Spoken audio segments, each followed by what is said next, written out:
verse 1-2. James, a servant of God and of the Lord Jesus Christ, to the 12 tribes scattered among the nations, greetings. Consider it pure joy, my brothers and sisters, whenever they face the trials of many kinds. Words for the lesson. There are 2 or 3 of these. If you find them, your reward is that Bob Hammett's going to buy your lunch today. So see if you can find these. The beginning is the title of the sermon. I'll give you that one. I can't believe I did this, but let's see if I can get this to work. Trials can bring joy. It's supposed to be trials can bring joy. Okay, that's the given. Now you got to find the other 2. And if you pay attention, you'll find them. They're not misspelled. It's just words that are not quite the same. I hope as we get into the lesson today, we're going to see some wonderful things that will help us to understand that trials are something that we all face, and yet we can be joyful. We can be happy for it. If nobody's ever had a serious trial, trust me, your day is coming. And it can be all sorts of things. And when you least want something to happen, it seems that it occurs, and then they multiply. Your car breaks down, you become ill, your job is gone, whatever it might be. Issues come on and on and on, and they get worse and worse. But yet, we can be joyful, we can be happy. Richard Rogers used to make a comment about the book of Revelation. He said, I don't understand all of this, but all I can say is, hallelujah anyway. Even though we go through all kinds of trials and struggles, God will bless us and we will win at the end. We just don't know all the details that go on. So as we get into the lesson this morning, hopefully it was going to help us as we can understand things. And James wants us to be aware of the fact that trials are coming. James was the half-brother of our Lord Jesus. They had the same mother but different fathers. Joseph was the father of James, and obviously Jesus was the Son of God. But he wanted us to be aware of the fact that trials are going to be coming. Things are going to happen for us. I have a friend who preaches, and he and his wife have 8 children. And I've told him he's trying to grow his own congregation. But there's something about him that's very unique. He did a wedding, and we were there, and I've never seen anybody else ever do this, maybe even have the courage. He had the bride and the groom standing, facing each other, holding hands, and he said to the groom, I want you to look into the eyes of your wife-to-be. And you could just see love coming out of his eyes and how thrilled he was to see this beautiful woman about to become his wife. And he said, now the lady that you're looking at 20 years from now is not going to look like this. She's going to be kind of chubby. She's not going to be nearly as attractive. And if you're marrying her just for her looks, you're going to be really disappointed. And then he says to the lady, now I want you to look at the husband. His face is going to be sagging down. He's going to have his chest fall down to his drawers, and he's just not going to look very good. And all the way through, we were thinking, wow, he's telling these people, you're going to marry somebody in a few years as ugly as sin. But he was trying to point out, things change, and you better be prepared for this change, and it's not always for the better. And as we get older, some of us have our backs go out more often than we do, don't we? And that's the point, that that's the way life is until death occurs. As a result of that, trials are coming. It's how we react that's important. What are we going to do about this? James wants us to be aware of that fact, and he tells us very clearly that it's not if trials occur, but when they occur. They're coming. Be prepared. A congregation that's really doing well and working well together, sometime or another, the devil's going to try to get in there and cause some problems. He's going to cause problems with personal issues where maybe people have personality clashes or whatever it might be. He's never going to let the church stay vibrant and growing without trying to do whatever he can to stop it. So as trials come, it's a point of we should expect this and be prepared. Have you ever heard people talk about a rainy day fund? And the rainy day fund is you put money aside and it's in your savings account. And one of the things that financial wizards tell us is you should take 6 months of your income and put it in the bank. I wonder how many of us really are able to do that. Take 6 months of your income and just put it in a savings account. So if things happen, you've got some money in which to live. And it can be a challenge, can't it? Especially as we get more and more in debt, and more expenses come our way. And as trials occur, it's how we handle it that's important. Now, there are some trials that come just because we're individuals. For an example, as a result of the fact that we're human beings, sickness is going to come our way. We're going to get ill at times, and this illness can be serious. It could be issues where we have to be hospitalized for a while, or issues where we're not able to work because of other problems that have come along. And these are trials because bills go on. When's the last time that you called the bank and said, I'm not able to work right now because I have a breathing problem, and so the doctor told me to take 2 months off from work, so I won't be able to make my house payment for 2 months. When was the last time the banker said, that's okay, don't worry about it, we won't even charge any interest, just extend your loan 2 months. If you have a banker like that, I'd like to know his name so I can get involved with it. But that doesn't work that way, does it? They're going to say, well, that's your problem, you figure this out. Marie and I bought a house some time ago, and we're in the process of selling it right now. It was the very first house in Springfield that was a reverse mortgage foreclosure. And that simply means that they got to the point where the lady went into an assisted living home, and the man was home alone, and he took their mortgage and reversed it where he started getting money and living on that, and of course the debt of the house began to enlarge. And then finally he got to the point where he had to go into a home. They couldn't pay for it, so they foreclosed on it. And then it went out, and eventually it wound up being sold, and after a great amount of rehab, we were able to rent it out and take care of it. But here was a man that, even though he really was a good fellow, he faced a lot of problems. Not only that, but sometimes we're really disappointed, and that causes us to suffer. How many of you have ever been disappointed in dear friends or things that have occurred? And that can really be a trial to go through with something that is very difficult. James pointed out, these things are going to come your way. Be prepared for them, and don't allow them to stop you. But even as Christians, we face trials that other people don't face. They don't understand some of the wonderful blessings that we have, and yet some of the frustrating things. Lois Ann's been in the church for a long time, and I know she'll agree with what I'm going to say. Bob, you'll agree with us too, you better. And that is, some of the kindest, most wonderful, gentlest people in all the world are in the Lord's church. And some of the most evil, vile, bitter people in all the world are in the Lord's church. There are people on both sides. You can find whatever you want. I mentioned one time in a sermon that we are so grateful to have so many visitors, and we hope that you will feel welcome. In our congregation, we have 180 wonderful people and 3 grouches. And so at the end of the service, all the members came by and they said to me, are we one of those 3 grouches? Are we one of those 3 grouches? And the whole point was, we're going to have problems, and as Christians we'll face disappointments. We're going to see things that occur. But may I suggest to you that it's how we respond, the attitude that we have. Do we have an attitude of gratitude? That doesn't mean that we rejoice when we suffer, but to say, thankfully this is short term, and then it's going to go away. Now look at the apostles. In the book of Acts, chapter 5, verse 41, they rejoiced that they could be counted worthy of suffering. Even though they suffer, they said, it's wonderful that people recognize that we belong to Jesus. And if they recognize that when we suffer, we're grateful because the Lord knows that we are trying to do what He wants us to do. Not only the apostles, but think of some of the individuals among the apostles. Paul, I've got 2 different passages, Romans and also Philippians. Paul rejoiced in tribulation. It wasn't something that was thrilling, but could you imagine going to prison? Now here's a Roman citizen, and I think that was an intentional thing that Paul was born in Tarsus because it helped him with his ministry.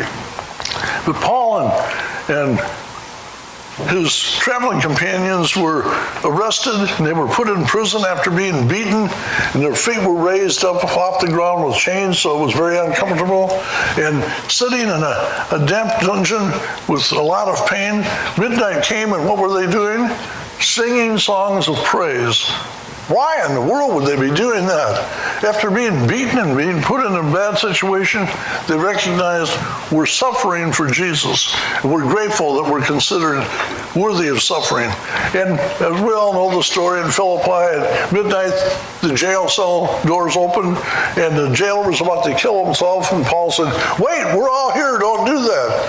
And he said, "What must I do to be saved?" And Paul taught him the truth, and the jailer and his household were baptized. You see, even though he was suffering, he still found something good. I've preached for a lot of years. I started in 1900 and none of your business, and I've been preaching ever since.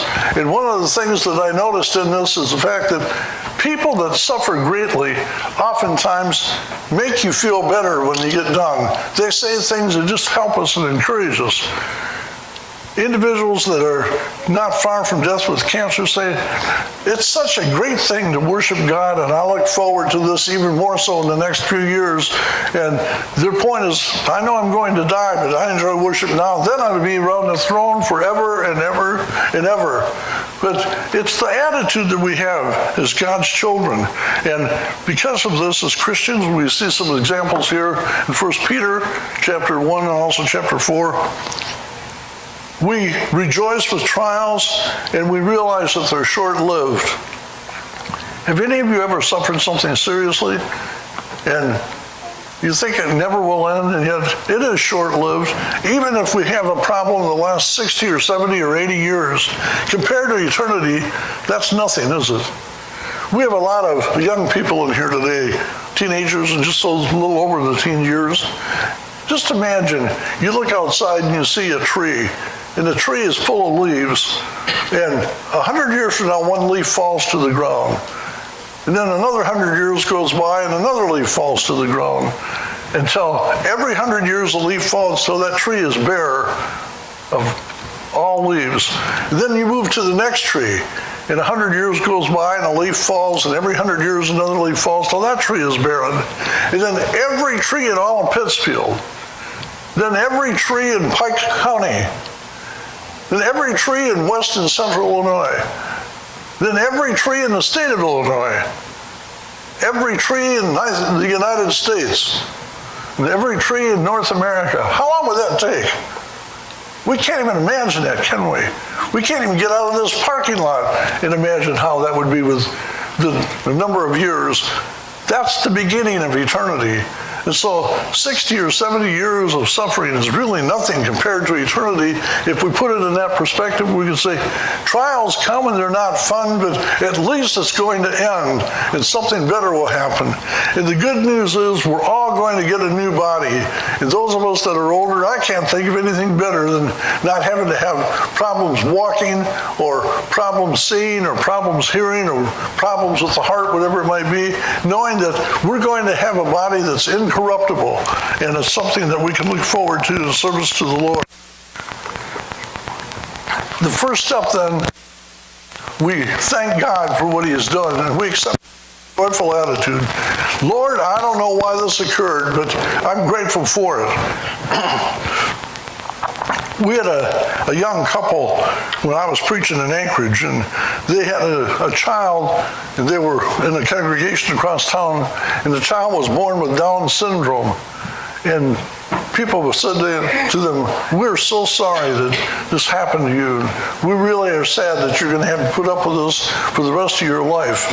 And the lady had a great response. She said, "You know, we don't think of it like that. God has selected us to rear this child. He knew that we could handle this, and He has given us this child to help us to do better and to teach him about God and to know that we have been given this responsibility to guide this child." And I don't know why the Lord did that, but we're grateful that He gave us this child, and we're going to do the best that we can in rearing him. And I thought, what a good attitude of saying, instead of, "Why did you do this, Lord?" saying, "We're grateful, Lord, that you gave us this child and help us to be good parents."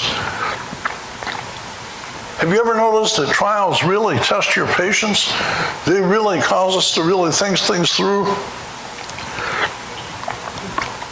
People act differently in different parts of the country, don't they? And sometimes things that are said, we don't always understand. I'm from the northern part of the country, north of Illinois and the state of Wisconsin, and I never heard the term Tuesday week. And you can choose any day, Wednesday week, Thursday week. Any of you ever hear that term? Tuesday week, we'll be doing this. Anybody aware of what that really means? When I was in college in Michigan, our psychology professor said, Tuesday week, we're going to have a test over the first 5 chapters. And we've had this book. So Monday night, I studied really, really hard the whole time. I went in Tuesday ready to take this test. And he started the lecture and said, I thought we were having a test. I said, Tuesday week. I said, well, what does that mean? He said, it means a week from Tuesday. I said, well, why didn't you say that? That makes no sense, Tuesday week. Well, sometimes we don't understand why things occur, but give God the glory and be patient. It could be worse. I look at animals. We live in a street that's very busy. It's just right by our house, and animals are constantly being wiped out at nighttime. We have lots of raccoons and squirrels and possum, and occasionally, like today, we had a big deer that had been hit. It was laying there, and birds will come and they will start to eat these corpses. And whenever a car comes, the birds fly off, and the very first thing they do is fly right back and start eating as soon as the car's gone by. They're patient enough to wait, and they wait till the car's close, they leave, and then they come back. Patience is a wonderful blessing. There are many times that we were told, count to 10 before you do anything with your children. And I would confess to you, when my children were 5, 6, or 7 years of age, I counted to 10 a lot of times. And there was almost the 1, 2, 3, 10. But it was the point that I had to go through that. Well, patience helps us to understand. It gives us some vision saying, this really isn't all that bad. We'll overcome it. It'll be okay. I remember as a young lad when our children would drop a glass on the floor and it would break and spill things, how upsetting it was. And now I think, it's a glass and it's some kind of juice and we can clean it up, and while I don't like it, it's not like it's the end of the world. It's not that horrible. And let's just kind of have that attitude. When things come, Lord, it could be worse. Help us to get through this and help us not to be bitter about it. We also get to the point of correct knowledge helps us to understand things. What is it that we understand? Well, first of all, trials test our faith. If we do well, that helps us to grow. We can say, yes, I faced these problems and we overcame it, we did well. The elders in the congregation where we once worshiped were very concerned about the Wednesday night classes and the attendance. The number Sunday morning were in the 150 range, and Wednesday night they were in probably the 40 range, and they said, we have to do better than this.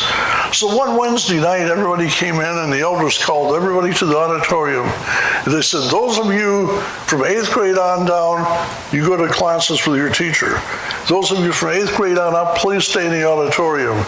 And so we were in the auditorium, and they said, tonight we're still going to have a Bible class. But we would like for those of you that would do this to team up in groups of 2. We want you to go visit this person right now and see what's keeping them from Wednesday night attendance. And how would you feel at 7:30 at night on a Wednesday night if somebody from church came and knocked on your door and said, we were just wondering what's more important than being with brothers and sisters on Wednesday night that would keep you at home? You know what happened the next week? There were over 100 people at Wednesday night services. And part was, I don't want to be bothered by this and embarrassed again, but it was a people. Well, they didn't do it often, and nobody really expected that to happen. But it was the point that, I don't know what's going on here. It's the point that you then that we've put our faith and our trust in God and allow things to be tested. Faith tests can bring out the very best in us. When we do things and we do them to the best of our ability, what a wonderful blessing it is. Have you ever noticed that sometimes we can do better than we even think we can? I recall some situations where it can be very, very frightening and embarrassing, but we can overcome things. You might not know this, but I have a streak in me where I like to tease people. And I sort of enjoy doing that. And I went into a restaurant one time, and the manager and I were pretty good friends. And the girl that would take the name and seat everybody was there, and she wrote our name down. And I said, "I'm so glad that we got in as we did." She said, "Well, why? There's only a 5-minute waiting period." I said, "There's 3 tour buses that just pulled in, and they're going to be coming in to eat." Her eyes, 3 tour buses, all these people. And finally said, "I'm just joking." But her initial action was total shock. How are we going to take care of all these people? We don't have enough staff for that. And the manager thought it was pretty funny. So the next time I walked in, she said, "So how many buses are with you today?" And I said, "No, there's no buses." But it was the point that the way we react can really bring out the best for us. And yes, she was upset or shocked more than anything, but she wasn't bitter. But we can do things like that. What would you do if 30 or 40 people came in just as we got ready to start services? Well, somebody'd have to go to the room and prepare more Lord's Supper preparation, wouldn't they? They'd have to do some more Lord's Supper work because we probably didn't have enough unleavened bread and fruit of the vine to take care of them. But it's the point of being ready and not being so concerned about things. There's joy and trials we have for several reasons. One of the main reasons is because testing works for us and not against us. And when we're serving the Lord, the things that occur that cause us problems make us better and stronger and more able to do things. And then we can tell others. How many of you have heard your grandparents or your parents say to you, "When I was your age, we had these similar problems, and we had the same problem. This is how we handled it." It's not, "When I was your age, I walked 5 miles barefoot through 2 feet of snow to school, uphill both ways." That's not what we're talking about. But there are things that we are going through that our parents and our grandparents went through, and they said, "We know that it's tough, but we survived, and you can survive too." And they can help us to understand things. Well, when we understand that a test is not necessarily bad, it really shows what we're made of. Look at Job. The Lord said, "Have you considered my servant Job?" And the devil said, "Well, of course Job likes you. He's the richest man in all the world. He's got everything going for him. Why wouldn't he like you?" I'll tell you what, Satan, you can do whatever you want to Job except take his life. Job lost his wealth, his health, his family, his friends, everything. And yet he said, "I came into this world naked, and I'm going to leave this world naked. Blessed be the name of the Lord." He didn't throw in the towel and quit. And we remember the patience of Job and how he endured. When God asked him a bunch of questions in chapters 37 through 40, Job couldn't answer them, and he realized the magnificence of God, and he showed him great honor and respect. But trials properly used help us to mature. We get past that and we say, we can do these things. We have some high school students in here, some junior high school students, and I'm quite confident that some of the kids in here had some final exams recently.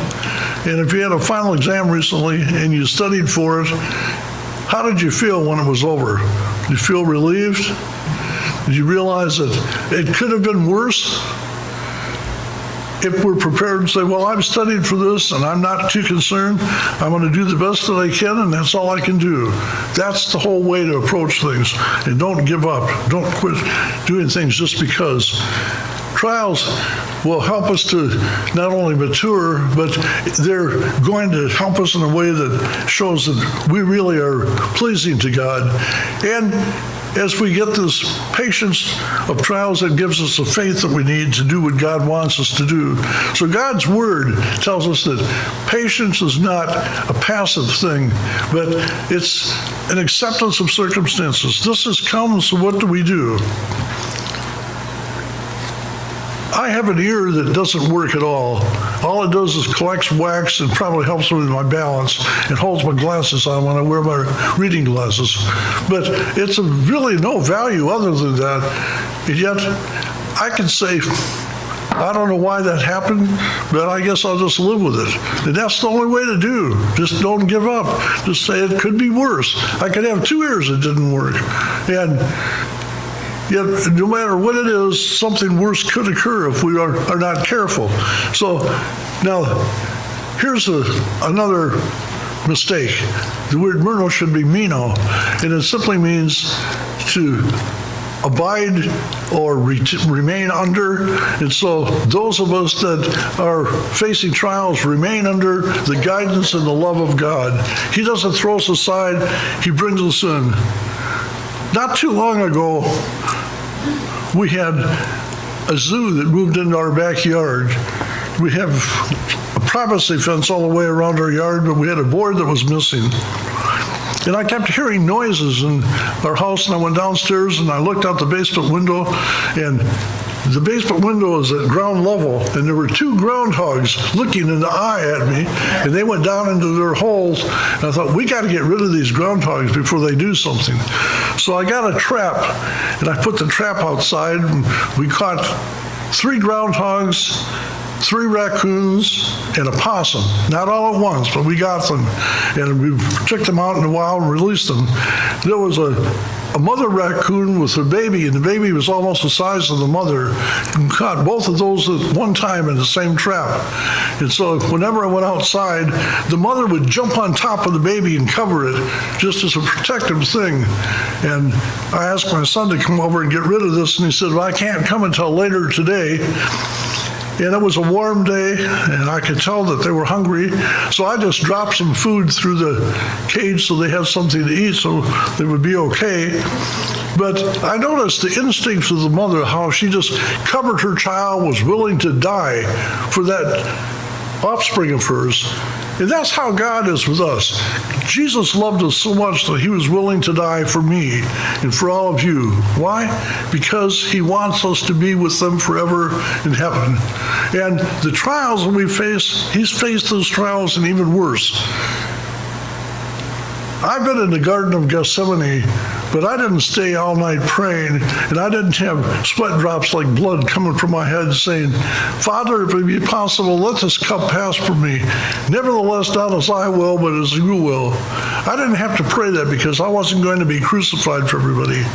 Sitting there was impressive, but knowing Jesus willingly did this, and he knew what was going to happen. And then he was on the cross after being beaten, and he looked out and he said, Father, forgive them, for they know not what they do. Even then, he wasn't going to give in. The 2 thieves began to ridicule him. One of the thieves acknowledged, we deserve to die, but he doesn't. And Jesus said, today thou shalt be with me in paradise. Even then, he showed concern, but he never gave up. I suggest to you then that we have the same attitude, and we need to look at things and put them in the proper perspective. The courageous perseverance amidst suffering. When we suffer, just don't quit. Don't give up. Keep on keeping on, and you'll be amazed what might occur. We are not the largest nation for members of the Churches of Christ anymore. Nigeria and India both have more members of the Church of Christ than the United States. But do you know what the fastest growing nation for the church is today? More people are being reached in this nation than any other one. This is going to shock you. China. The church is growing so fast in China. It's underground, not literally underground, but they meet kind of in a secretive way. They cannot stop the church from growing. And these Christians get together knowing that they'll be put to death if they're caught. And yet they love God enough, they're still worshiping, and their numbers are multiplying. Why does that occur? Because they understand all they can do is kill me. That's it. And when we put that in perspective, where Jesus said, don't fear the one that can kill the body, but fear the one that can destroy both body and soul in hell. That's the one we need to be afraid of. If somebody kills us, what else can they do? Yes, they can drag our bodies through things, they can hit us, they can stab us, but we don't feel any of that because we're dead. But with God, if we are separated from Him eternally, we're aware of things and yet we'll never be in His presence. What a horrible thing. So fear Him and live in such a way that we're pleasing. As we continue, after we face some real rough going, it gets better. In 1984, we left Lincoln, Illinois, and we were driving the Alaska Highway through Canada. And it was to the point that there were so many potholes, we had to choose the ones we wanted to hit. They were anywhere from 12 inches deep to 6 or 7 inches deep. And no matter how we drove, we hit potholes. And after the first day of being really careful, we just said, forget this. We're just going to drive and bounce along like we're riding in an old covered wagon in the Wild West. And yes, we bounced up and down, and we had 3 teenagers in the back seat of a Chevy Citation. We had suitcases. We had some flowers or some kind of cactuses or some kind of plants anyway. And we drove 600 miles a day in those terrible conditions. And we spent the night, all 5 of us, in the same room. And we would stop, and when I got gas, they had to go to the bathroom. And if they didn't do that, they had to wait till we got to the next one. And gas stations were a minimum of 50 miles apart, sometimes more than that. And we finally got to civilization, and we absolutely hated each other after 6 days being in the car. And everybody went their own ways, but at nighttime we got back, and everybody went to their own rooms, and it was a wonderful feeling. But you see, we had rough going, but we look back at that now, and it was wonderful. We had a daughter who's a sophomore in high school that cried the whole way because she had to leave all of her friends in high school, and probably there wouldn't be any friends at all in the congregation we were going to, even though there were 100 people there at the time. And it got larger, but it was the point, she just couldn't see that. We had a son that was horrified because Alaska is right next to Russia, and he'd watched a couple of movies, and he knew that they were going to drop a nuclear bomb on us, and we would be dead before anybody else. We had a daughter who was going into 7th grade that just couldn't wait to get there to enjoy the new life. And so we had all 3 different personalities in the back seat, a crier, a whiner, and one that was very excited. And it was just a horrible thing. And yet we survived this. And we look back now and they all say, my hometown is Anchorage, even though one of our children lived there 3 years, and that was it. That's where she looks.